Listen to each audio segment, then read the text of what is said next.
বিষয়গুলো আসলে অনেকদিন ধরে আলোচনা হচ্ছে, ভেন্যু ইস্যু, ভারতের বাড়তি সুবিধা, সেসব কিছুকে একপাশে রেখে একটু কি বেশি ইনজাস্টিস বাকি দলগুলোর জন্য হয়ে যাচ্ছে? কারণ চারজন পেসার নিয়ে, চারজন স্পিনারকে নিয়ে খেলার বিলাসিতা ভারত দেখাতে পারছে, যেখানে অন্য দলগুলোকে ভাবতে হচ্ছে রাওয়ালপিন্ডি কিংবা লাহোরের উইকেট, সেখানে তাদের পেসারদের নিয়েও দল সাজাতে হচ্ছে।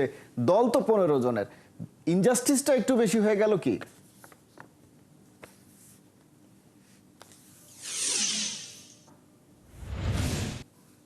এটা ভারত স্বীকার করুক আর না করুক, পুরো বিশ্ব সেটা জানে এবং সেটা মানে। ভারত অ্যাডভান্টেজ পেয়েছে, দুবাইয়ে থাকা খাওয়া, এক জায়গায় খেলা, এক ভেন্যুতে সবকিছু জেনে যাওয়া, সব প্র্যাকটিস করা, সেগুলো নিয়ে কোনো সন্দেহ নেই।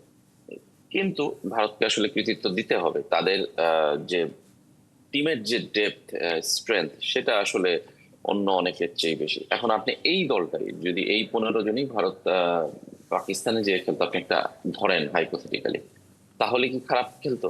ভারতের পেস বোলার মোহাম্মদ শামি 9 উইকেট পেয়েছেন। জাসপ্রীত বুমরার অভাব কিন্তু তারা খুব বুঝতে পারেনি।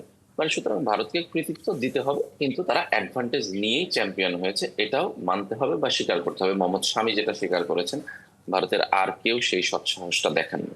আমার কাছে মনে হয় যে সেই জায়গাটায় ভারত এগিয়ে আছে এবং অ্যাডভান্টেজ পেয়েছে।